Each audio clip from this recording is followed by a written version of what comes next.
About 10 years ago now, today, my daughter Lisa phoned me up from Saskatoon and said, "What are you doing?" I said, "Well, I'm sitting at my computer." And she said, "Pull up this site," and it was mensheds.au. And I pulled it up, and it was a site on men's sheds in Australia. And I looked at it, and I said, "Well, that looks kind of interesting." And she said, "Good, start one." And there's a lot of history in the past 10 years and how it got going. We didn't get going right away, but we did get going. And then as you know, you get involved with something which there's sort of no precedent. You learn as you go. So I want you to know I'm still learning as I go. And for anyone who does get really bored today, I did bring a book, and I usually tell stories to younger kids, but I did bring a book which all of you, if anyone wishes to borrow it, they can borrow it and understand. But Dr. Seuss, You're Only Old Once.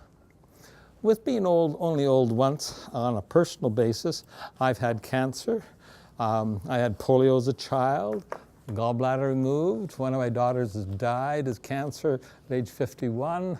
I have a total of 2 wives and 6 children, but I still have a 28-year-old and a 26-year-old that are very active. Unfortunately, I think I've been able to remain very active. There are many things about a men's shed. First of all, the origin of men's sheds start off in Australia, and there's a book there on sheds. And really, that was how men had sheds at the end of their garden. But what would happen is a man would come over with his wife, and they'd sit down, and suddenly the 2 women are sitting there having a cup of coffee or a cup of tea, and the men are down in the shed fixing a lawnmower or having a beer down there, and this is the kind of thing. And so somebody at some stage of the game, about 15, 17 years ago, started saying, well, you know, this really is a very good, amenable place for men to gather, a shed. And that's how they started. They first started in Australia. There's now over 1,150 sheds, 2 different organizations. Spread to New Zealand and did not spread very quickly. There are now about 100 sheds. They formed up under a different set of circumstances. There are, they moved to Ireland, where there are now over 400 men's sheds, and there's more men's sheds there than any other, of the per capita, than any other place in the world. But the UK is catching up very quickly. They're opening up 3 a month, and there's over 500 sheds there. There's 14 in Denmark, there's 1 in Sweden, there's about 6 or 7 in the US, which is also going very slowly. There's 19 across Canada. But anyway, you add it all up, there's about 2,300 sheds worldwide. So then you say, all right, that's the origin, but why do you need a men's shed? How many of you have seen the standard pose of a man? He's got his arms closed, he is physically closing off his body and himself, and he's here, he's not open. And so men, when they start to gather and get to know each other, they start opening up. And it's one of those interesting kinds of things. And also, men do not communicate like this. I'm going to pick on you for a moment. They don't communicate like this. Men communicate, I'll come and work with you for a moment, shoulder to shoulder, doing some sort of hands-on activity. And it can be simply doing a walking stick. I don't want to meet you face to face necessarily. It's built in. It's not me. I'm an outgoing person, but it's something that happens. So as you're dealing, now by the way, I know that I'm partly lecturing you, but I just know that also this is what we do. This is why we are successful. This is why what we're learning about men and men's activities. Men's sheds is not for just men. In Britain, where they've gone through a huge growth, they now have women's sheds. And what they've found is that women wanted to get involved, use the tools, do all the kinds of things. But that the two groups, the men and women, did not necessarily want to do them just like that, simply because, unfortunately, sometimes you bright women can go out and organize much better than men can, and you want to do it this way, and men are more laid back, and all of those kinds of things. So men's sheds there, they have women's sheds that are attached to men's sheds. On afternoon, maybe the men aren't there, then they go ahead and go and use those facilities. Here in Canada, it is not men only. Women are encouraged to come. Children are encouraged to come. We have homeschooled kids and their families come.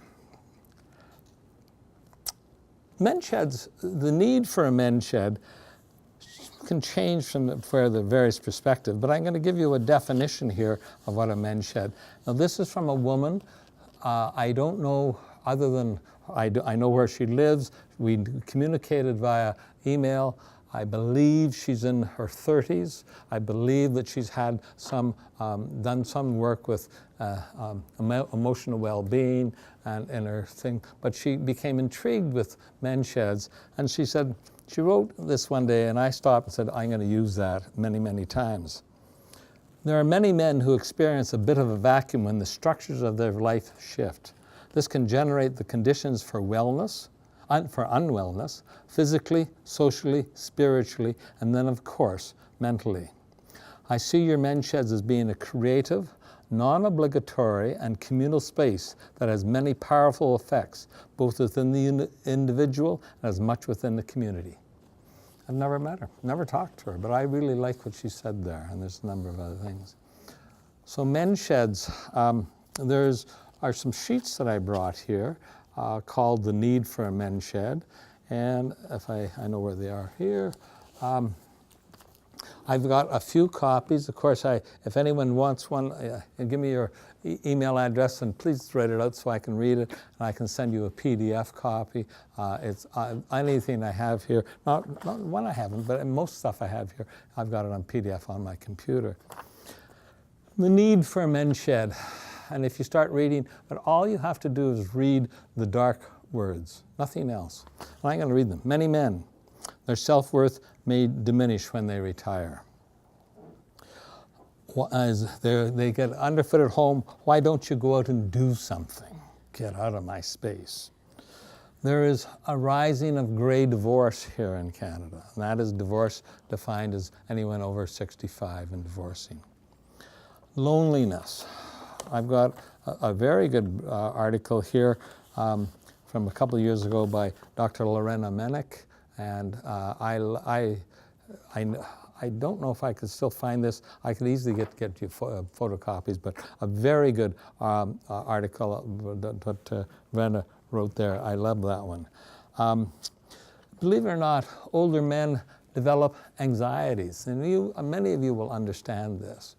But if they're out of their community, and they work, it may be their work community, it may be their community where they were a boss, or they knew their place within society, whichever it is, and it could be whatever level, it doesn't matter.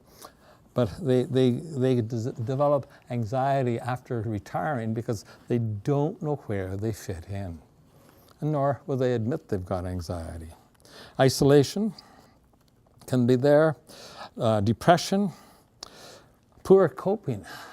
Again, I don't know all of you or any of you really, but all of us know that there's maladaptive coping after someone retires, or suddenly they're eating too much, drinking too much, gambling too much, smoking too much, taking prescription and non-prescription drinks, and drugs, maybe drinks too, but drugs in excess. And so the maladaptive coping. So how do we start going on with that? Guilt. You say, what is a man of age 65 or 67 or whatever it's going to be? Where would guilt come? Well, if nothing else, he's there at home and his wife says, here, I want you to do these things. And she comes home and he's been watching TV. And she says, well, did you get those things done? And so guilt can easily arise. And we watch those. Depression, suicide. One of the highest rates of completed suicide in Canada are men 67 and older. Programs run by men for men are rare at any senior center here in Canada. And it's a very rare organization, period. With talking about senior centers, we all know that they're very good institutions. But ask any senior center. There's Good Neighbors on Henderson Highway. There's St. James Assiniboia 55 Plus Center. There's Pembina Active Living Center. Ask any of the people there, what is the percentage of men to women in membership? And last time I asked Tony at PAL, and he's not the exact, oh, Doug, I don't know, it's less than 10%. But probably it's closer to 20% of the people who are members in a senior center are men, but less than 20%. And there's a huge study. If anyone wants to get serious and look at a big study, I can send it to you, on 325 senior centers in Alberta and the kinds of effects. But senior centers don't do what I would like to try and do with men's sheds and make it work for men.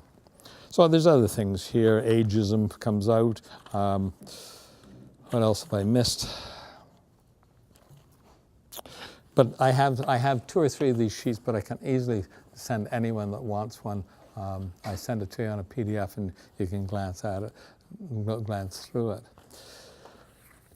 Men's sheds, the needs for a men's shed go beyond just those kinds of things, because if you start to think about it, especially, and I know I have one picture here, and I look at these men over here, those men are from Minnedosa.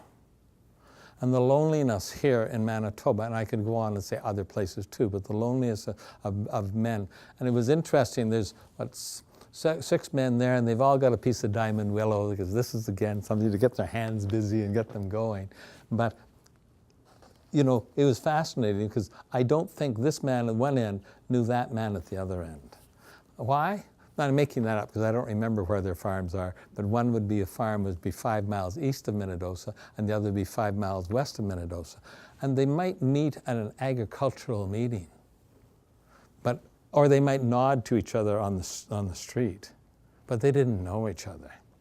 So they give up farming, not give up, as you know, sometimes people fight and stay on with farming, they change their lives from farming, and they don't have anyone. And these men have joined together, and I'm so pleased. In January, they had a Men's Health Day. They had another one in April. They invited Dr. Nancy Newell, who teaches at the University of Brandon, but she's doing a study. She lives here in Winnipeg, but she's doing a study on loneliness here in Manitoba now. And so they got together. So no one from above told them, because there's no program. No set program. There's no staff.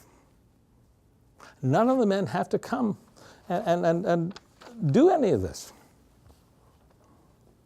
And they do it because they want to, and they want to come out and check what other people are doing, or what their friends are doing, or they be able to share.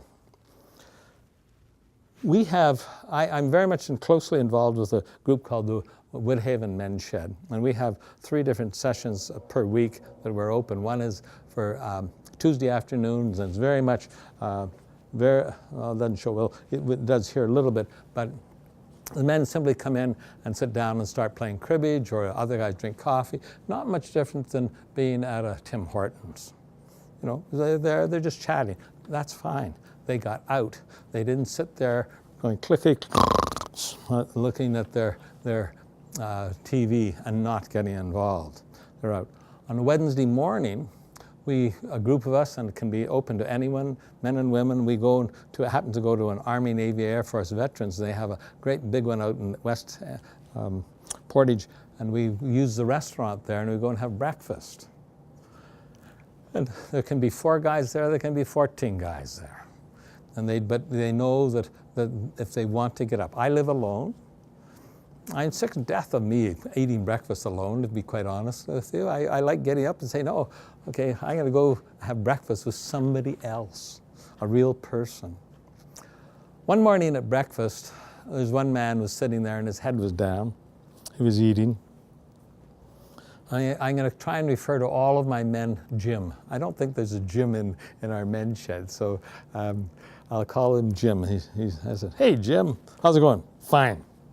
And as soon as I heard that word fine, I spelled that P-H-I-N-E, not F-I-N-E, not the softer one, the P-H. I said, oh, okay. You had a bad foot or something. Have you seen your doctor recently? Not for that. We're eating away. Hey, Jim. Hey, Jim, what's up? And you will all use this, but do you want to share with me? And he, head down, and he muttered, I have to wear a catheter. This is a big, tough guy, and suddenly his manhood is being challenged. And I looked at him and said, oh, is there possible that you'll have a small operation and be able to have that fixed up? He said, yes, hopefully. I said, can I share it with the other fellows? And before he could answer, I said, hey guys, Jim's got fantastic news. And he looked at me. He said, he's got a catheter. He doesn't have to wear Depends anymore. And it was like taking 2 huge pounds off, weights off his shoulders, that suddenly he opened up. But also what happened was, this man is very private in many ways. Suddenly his discomfort of what was happening to him was now open, was now shared. And for about the next 6 weeks, everywhere he'd come to any meeting, how he's going, are you feeling okay? And then he did have the operation, and about a week, he was gone for about a week, and about a week later he came in with a big smile and said, I'm catheter free. And be able to share like that. And by the way, Jim is, 70 years old, born and brought up in the country, all sorts of things. So that suddenly, Men Sheds allows us to share. And by sharing, we also have something else called health by stealth. And it's a phrase that a man in Melbourne, Australia, my mind's gone quickly, but I can picture him, tell you all about him, but I'll think of it. Barry, I've forgotten his last name. Doesn't matter. He is the patron for Men Sheds Australia. He teaches at a university in the educational area, but he's very much involved. But he coined that phrase. Health by stealth is interesting. We at the Woodhaven Men's Shed in St. James try and have speakers come in the spring and in the fall, but it's not every single week. They're there, they come, and they give their talk. But who are the speakers? Well, any of you would like to come and talk in the fall? I've got a slot open, whatever area of geriatrics that you're interested in. But we have people come from Alzheimer's, from stroke recovery, from a nutritionist, and all those kinds of things. And it's interesting when you start to evaluate and look at this, in that I don't have a partner, I live alone, but if my partner said to me, Doug, we're going to go to a talk at the local hall or somewhere Thursday night, 7 o'clock on diabetes, I wouldn't go. I don't have diabetes. I think I know a little bit about it. No one in my family has diabetes, so I'm not going to go. That's not quite like that, but you know what I mean. It's not my first choice. But when we do this at 1:30 in the afternoon on a Tuesday, in comes a speaker. They give their presentation, and recently we had a nutritionist. We had another woman from seniors transportation. We had another woman from Winnipeg Regional Health who was formerly had spent most of her career in caregiving, but come and talk. And what happens is that suddenly the men are talking, but they're asking questions, and they're feeling comfortable with all the other people. These are not strangers. These are men that they see each and every week. Dear man came in to give the diabetes presentation, and he starts off, and he's a trained volunteer. He really was, I thought, doing a good job, and he came in and he started off. And I said, wait a minute, how many of you guys have got diabetes? You can't ask that. I said, yes, I can. How many of you guys got diabetes? 5 hands went up. A man sitting, I'll call him Jim again, but Jim is sitting beside me, and he goes, I didn't know that. Now I have someone to talk to. And that talking to, where we were sitting side by side, and I talked how men talk, men feel comfortable in a group like this to ask the questions. The young woman, Samantha, came from senior transportation. I think the guys kept her there for another 40 minutes or 35 minutes asking more questions. And the health by stealth is that they then feel comfortable in asking the questions in front of a group of people who they know. Instead of coming to some of you, I'm sure you've seen this, I don't care what one of them got their arms closed and everything else, but this, now here, they feel comfortable.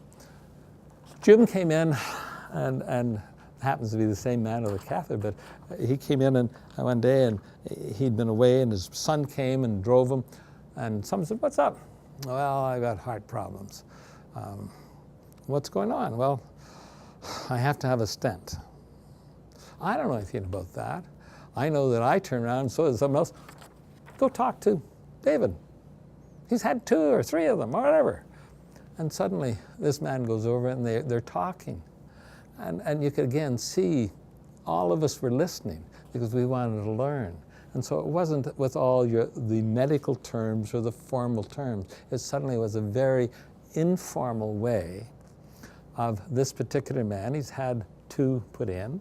They've got problems with one, I don't understand, you guys may, but one in the back, and they're not sure how they can be able to do that one. But at least he was able to talk openly to a friend, another man. And what a huge difference the health by stealth made. Somebody said to me, or they say at Weekly, what do you do at Men's Sheds? And it's not so much what we do, it's what Men's Sheds does. And what Men's Sheds does is give a comfortable, safe place for men to hang out and talk about anything they want. And that's hard. Guys won't do this in Tim Hortons. They rarely do it with their own friends. Don't ask them to do it with their spouse or their partners.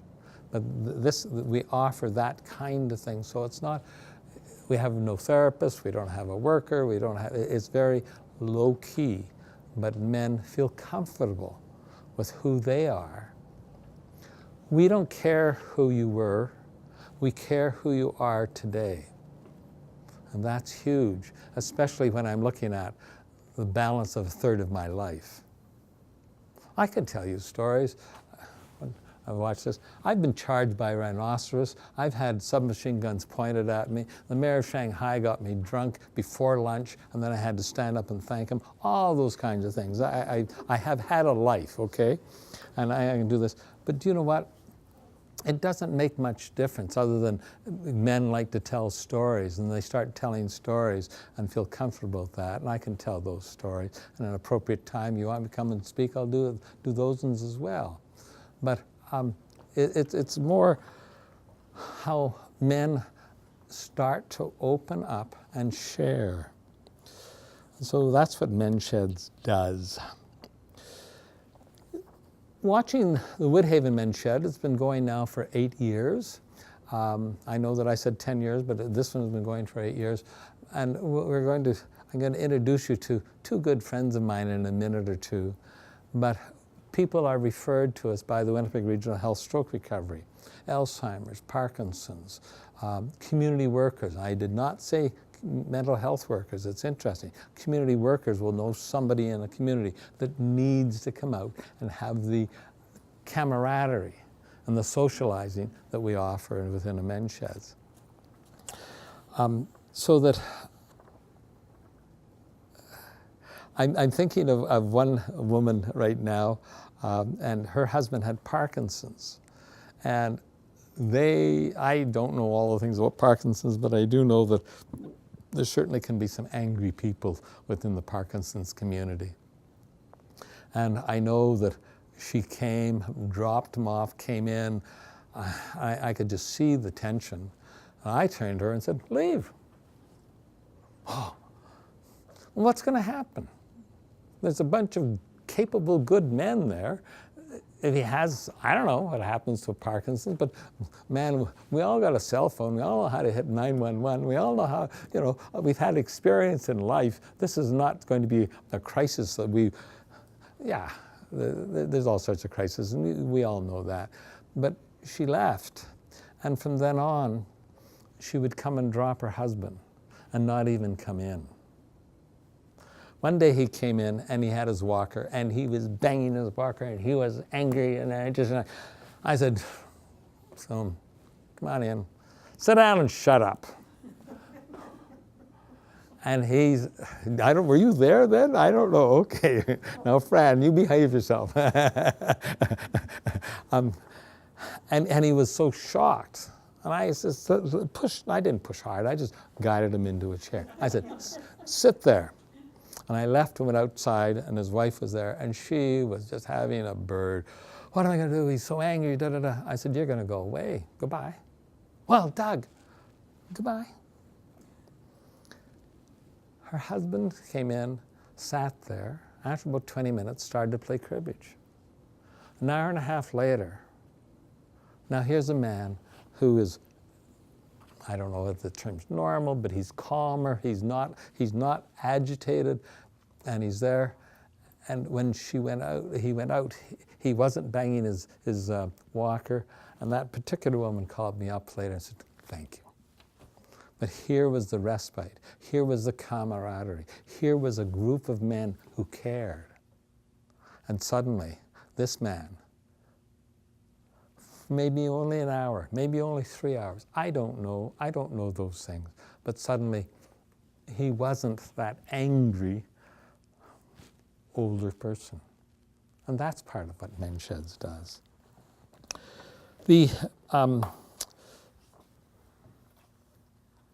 I've got a couple of other things, but we're open at this particular shed Tuesday afternoon, Wednesday afternoon. If any of you ever want to come on a Wednesday afternoon, we don't need any advance notice. Please come. Just walk in the door. We have homeschooled children come. We have student nurses from Red River Community College come once a session. A week or two ago, we had a whole bunch of people there for another reason from Toastmasters of Manitoba. The people just come. This is fine, and you can see. And most of you will see is this kind of thing here, where men are doing their own projects. I told you, no staff. On a Wednesday afternoon, it's not, we're going to do diamond willow walking sticks. Nah. Come and do your own things. Could be bark carving, could be wood carving, could be leather work, can be whatever that man wants to do. We even have one man who writes music. And he comes, and he starts writing music. I go, what are you doing writing music with all this noise? There's 30 people, there's maybe, I don't know, noise and not confusion, but certainly everything going back and forth. He said, Doug, I like to write music, but I don't like to do it alone at home. I'll come here, and I'll concentrate with all the noise around me, and I'll do some of my music writing. He does the Western, My Heart Broken songs and all those kinds of things, but that's fine. Or if you come in, and I did this not long ago with a man, I said to one man, come on over and meet this man doing the music, and these two men have hit it off, and I can tell you why. But the man who writes the music is quite willing to stop and talk to you about his music or what he's trying to do. In that particular case, the man that I introduced him to is a watchmaker here in Winnipeg, learned his trade in London, England. And if you ever want to know a lonely job, and there aren't very many other people around, it's being a watchmaker in your own house here in Winnipeg. And there's been some success, and I don't know how. I don't try and keep track of the success, but that's Men's Sheds having. I'm going to change a little bit about to go out and rant a little bit. If any of you ever have a chance to talk to an MP or a member of Parliament or a member of the legislature or anything, and you think that there's some good in Men's Sheds, please bring it up. We have no support federally. I have been turned down again the past 6 weeks from provincially, no support. Winnipeg Regional Health, no support. I've zeroed in and do some other things, but no support. I'm talking about financial support. I can't even, well, I won't name names because I'm going to start getting angry here. But we have no support. And when I start looking at this to know what's there, I got a notice yesterday, and it's down in that pile, but in Australia, they're now setting up their men and boys health support for the years 2020 to 2030. They're going to support men's sheds top down. They have to have some organization. And no, I'm not crying the blues, only a little bit. I do this alone in my basement in Woodhaven for all of Canada. And it's unreal, the lack of support. But maybe it's lack of understanding. Sometimes you should do more speeches. I don't know how many more I can. I've got time, effort and want to, but I like coming to this kind of thing. So in Australia, they have national health. In Canada, we have 13 jurisdictions. Which one do you want me to start on? Manitoba is not the place I really want to be, not at this particular time. BC is coming up, and there's going to be a webinar tomorrow that I'm going to be involved with University of British Columbia and Men's Sheds and the Okanagan branch of the university. So they're coming there. There are 6 or 7 men's sheds now in BC. I'm not sure how many in Alberta because this is changing quick, or I hope quickly. There's 3 here in Manitoba, 1 in Transcona, basically, St. James and Minnedosa. There's recently I heard of another one that opened up in Ottawa Valley. There's 4 communities there, and at least 3, and I think the 4th one. And when I say I think, they don't report to me.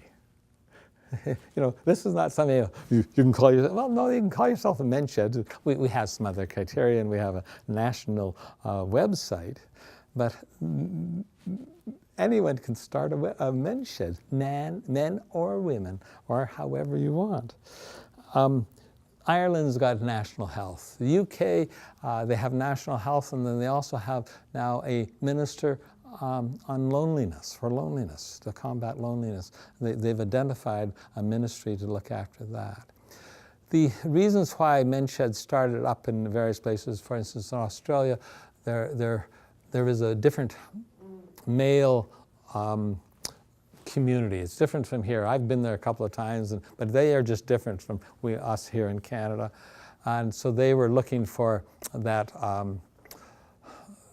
sort of the camaraderie and team building and all the kinds of things that they do very well in Australia.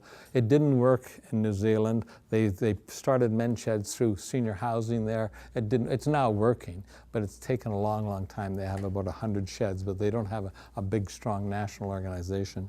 In Ireland, they have a very strong national organization. I know that it went from 5 sheds to 350 sheds. Unfortunately, I was over there 2 years ago, and I stayed in the man who did it in his farmhouse. The farmhouse was built in 1856, and so it was fun staying out in an Irish farm, an old Irish farm, and the camaraderie and everything else. They're now over 400. Again, the base is not here. The need is huge. The need is huge because if we can take a man and get him out of the house on his own terms, there's no mandatory, on his own terms, we can get him out of the house to come and be with us for a while, whatever is his interest, then his caregiver, it knows that he's safe,